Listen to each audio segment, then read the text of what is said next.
Qui sait, pendant plus de 10 ans, a appelé son public, ses téléspectateurs, les gens présents dans le public, dans le studio, qui c'est qui les a appelés mes loulous, mes chéris, je vous aime, sans vous, hein.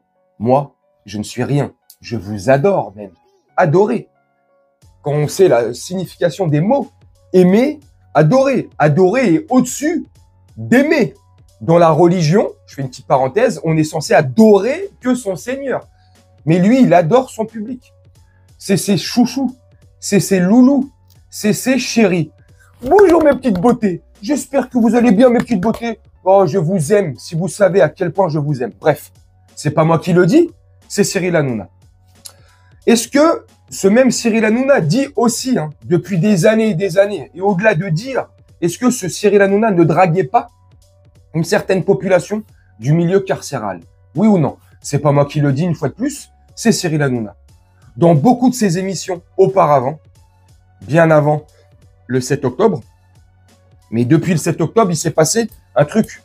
Il y a eu une bascule dans son émission. Mais avant le 7 octobre, plusieurs fois, dans plusieurs émissions, et ce, sur plusieurs semaines, plusieurs mois, plusieurs années, il draguait les détenus en prison. Il les appelait mes frères. Que vous soyez musulmans, peu importe votre religion, vous êtes mes frères. Je pense tous les jours à vous, tous les soirs à vous. Grâce à vous aussi, on fait de l'audimat parce qu'on est beaucoup suivi dans le milieu carcéral. Et une fois de plus, je me répète, c'est pas moi qui le dis, c'est Cyril Hanouna. Et depuis le 7 octobre, ces 10 années-là, c'est ce que j'estime, ces 10 années-là où il a passé son temps à draguer les gens, à séduire les gens, donc à berner les gens, à manipuler les gens, pendant plus de 10 ans. Et du jour au lendemain, il crache sur ces mêmes personnes-là qui lui ont fait ce qu'il est aujourd'hui et qui lui font son audimat. Donc, son argent, les coûts publicitaires, tous les revenus qui en découlent de son émission, pardon. Tu vois ce que je veux dire? C'est ça qui est extraordinaire. C'est, moi, je comprends tout à fait, peu importe dans quel côté tu te situes sur ce conflit, que tu prennes position. Que tu prennes position pour les Israéliens, que tu prennes position pour les Palestiniens, peu importe. Peu importe le camp, moi, je comprends les prises de position. Ce que je ne comprends pas, c'est pourquoi cracher sur pratiquement 3/4 de ton auditoire, de ton audimat. Tu le vois bien là, que les audimats, on dit ça, ouais, les audiences, les audimats. On voit bien que les audiences sont en chute libre. Tu as perdu pratiquement, TPMP a perdu pratiquement l'équivalent, grosso merdo, d'1 million de téléspectateurs en moyenne. Ce qui est énorme pour les annonceurs, pour lui, pour les revenus, c'est énorme tout court. Pour tout ce que dégage le business, c'est énorme. Donc, c'est pour ça que maintenant, il va te faire du 7 sur 7. TPMP la semaine, TPMP week-end, en direct, 7 jours sur 7. Pour essayer de rattraper, à mon sens, une fois de plus, c'est comment je vois les choses. Et j'ai l'impression que c'est comme ça. Comment redraguer des gens qu'il a perdus, des téléspectateurs qu'il a pu perdre, une certaine communauté qu'il est en train de perdre. Parce que oui, effectivement, moi, je peux, oh là là, c'est vrai que c'est le matin. Je peux comprendre, une fois de plus, qu'ils prennent position pour Israël, pour ce qu'ils veulent, qu'ils défendent ses intérêts, s'il n'y a pas de problème. Mais entre prendre position, défendre ses intérêts, qu'ils soient économiques ou émotionnels, ça, je le conçois tout à fait. Mais de ne plus donner la parole maintenant au camp d'en face pour ne donner la parole que à ceux que tu défendes, je trouve ça malhonnête. Et ce que je trouve encore plus malhonnête depuis le 7 octobre, mais ça, c'était bien avant le 7 octobre. Quelques semaines bien avant le 7 octobre.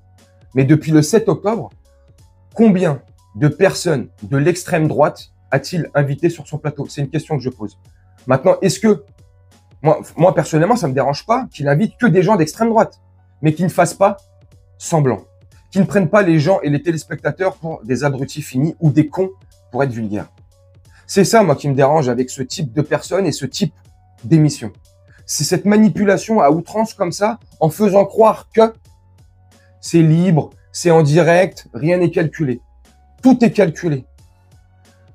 De dire que c'est en direct, c'est un très bon argument pour éviter que tu te poses des questions et que tu te dises non mais c'est pas calculé, c'est pas possible, c'est en direct. Tout est verrouillé. Tout est calculé. C'est une émission qui passe en direct, mais elle passerait en rediffusion. Elle passerait, tu vois, elle serait pas en direct, elle serait enregistrée, hein, du moins, pour être plus précis. Ça serait pareil. Direct ou pas, c'est exactement pareil. Vu qu'il filtre tout, il laisse rien passer. Il calcule tout. Bref. Pour moi, c'est être malhonnête. C'est de la malhonnêteté. Intellectuelle, télévisuelle, ce que tu veux. Malhonnêteté émotionnelle, ce que tu veux. Mais c'est malhonnête. Et là, ils font la part belle que à l'extrême droite. L'extrême droite, l'extrême droite, l'extrême droite. Il y a la fille de Raquel Garrido et Alexis Corbière qui a été placée en garde à vue pour des propos antiseptiques sur les réseaux. Ok, elle a été placée en garde à vue. Le lendemain, ils invitent qui?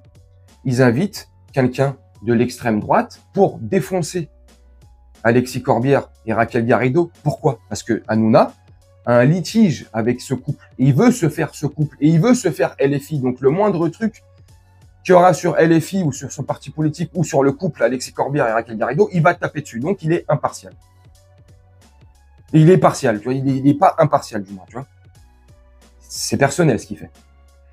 Quand il invite une personne pour défoncer le couple Garrido, défoncer LFI, machin, pour les propos antiseptiques, une fois de plus je me répète, tiens, ok, il a le droit de le faire. Pourquoi il ne le fait pas pour les propos tenus par Meyer Habib? Pourquoi il n'invite pas quelqu'un d'extrême gauche, ou peu importe son parti politique, ou même s'il est apolitique, pourquoi il n'invite pas une personne pour défoncer Meyer Habib par rapport à ses propos racistes houleux, honteux sur la chaîne I24. Tu vois? Et là, il aurait été partial. Voilà. Là, il donne la part à tout le monde. Il garde son parti, il prend parti, on sait pour qui il prend parti, son cœur pour qui il balance, mais il donne la parole à tout le monde. Et c'est ce qu'il ne fait plus. Il donne que la parole à une certaine forme d'extrémisme, plus penché vers la droite, tu vois. Et une fois de plus, encore, et je vais te conclure la vidéo là-dessus, hier, avec Bardella. Jordan Bardella. Complément d'enquête, font un reportage sur lui. Est-ce que le reportage est vraiment fait? Est-ce que le reportage est tronqué? Je sais pas. Jordan Bardella est venu se défendre sur le plateau de TPMP en disant que la personne qui a accusé Jordan Bardella, pardon, qui tenait un compte, tu sais, sur Twitter ou je sais pas quoi, un compte avec un pseudonyme, un compte anonyme, soi-disant cette personne, le lendemain, se serait rétractée et se serait fait manipuler par France Télévisions. Maintenant, je vais te dire ce que moi je pense. Moi, je pense que il a subi un gros coup de pression du Rassemblement national, des gros éléphants du Rassemblement national, tu vois. Cette personne que tu vois dans le reportage qui balance, il a dû recevoir un gros coup de pression et il s'est rétracté. Voilà, tout simplement. Il s'est pas rétracté parce qu'il s'est fait piéger par France 2. Je pense, hein, c'est mon avis. Je pense plus parce qu'il a reçu un gros coup de pression, tu vois. Donc, le mec, tu vois qu'il a pas de coronesse, tu vois. Tu peux faire ton opération, c'est remboursé par la Sécu, hein. Tu peux enlever ta chipot et te mettre un abricot, frère. Parce que franchement, passer en direct à la télé comme ça, annoncer un truc comme ça et se rétracter le lendemain et dire que tu t'es fait manipuler, j'ai pas l'impression que tu es manipulé dans le reportage de France 2. C'est toi qui parles, tu as l'air de parler avec tes mots, il n'y a pas un couteau sous la gorge ou une épée de Damoclès au-dessus de la tête. Hein? Espèce d'abruti. Non mais franchement, c'est extraordinaire. Donc voilà. Donc une fois de plus, et je te conclue vraiment la vidéo là-dessus, ils invitent Bardella hier avec Cardozo là, pour le défendre, pour défoncer la production de France Télévisions et compléments d'enquête, à juste titre ou pas, je sais pas. Mais j'ai plus l'impression qu'ils veulent se faire, France Télévisions, donc ils vont tout faire pour les défoncer. Ils sont en train de défoncer France 2. Ils sont en train de dire que France 2 a fait de la merde. En gros, hein, ils sont en train de redorer l'image de Jordan Bardella. Cyril Hanouna, qui est de confession juive, Cyril Hanouna, qui est issu par une partie de sa famille de l'émigration. Toute sa famille n'est pas née en France. On est d'accord ou pas? Est-ce que ses parents sont nés en France? Non.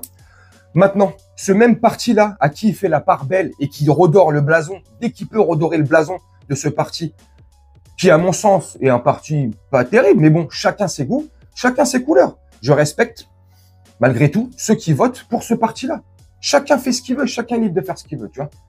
Mais pour un parti qui, pour le coup, lui, a été condamné à plusieurs reprises, à des dizaines de reprises, pour antisepticisme, pour pas dire le mot juste. Il défend un parti qui, pour le coup, est, lui, antiseptique.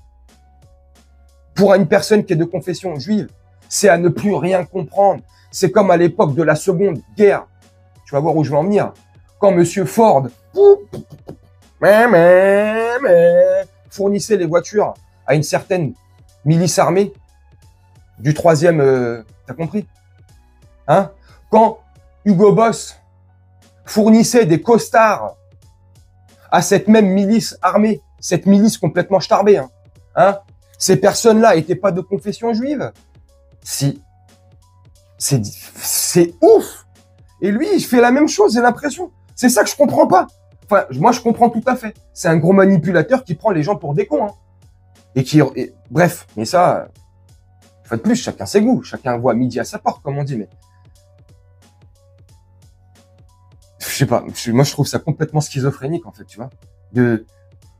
D'encenser, de glorifier un parti qui, pour le coup, n'aime pas foncièrement, pour les éléphants qui font partie de ce parti, n'aime pas sa religion. Tu vois, c'est ça qui est ouf. Bref, vous me dites ce que vous en pensez en commentaire. Moi, je trouve ça extraordinaire. Mais vous gênez pas de me dire en commentaire, s'il vous plaît, dans la bienveillance et le respect. Peu importe le camp que tu défends ou pas camp que tu défends, si t'es neutre, t'es un Suisse. Tu vois, peu importe, soyez respectueux les uns envers les autres, respectons-nous. On peut confronter nos idées, je le dis souvent, mais en se respectant. Surtout dans l'espace commentaire. Parce que déjà, ton commentaire sera supprimé par YouTube. Et s'il échappe à l'algorithme de YouTube et que je le trouve indécent ou irrespectueux, peu importe la communauté, je te le supprimerai. Donc voilà, donc respectons-nous. Ne vous gênez pas, dites ce que vous pensez en commentaire, dans le respect, la bienveillance et la courtoisie. Moi, je vais vous laisser là-dessus, je vais faire un petit montage tranquillement. Et on se retrouve bientôt pour une prochaine actualité. Je te souhaite une très bonne journée, une très bonne soirée ou une très bonne nuit.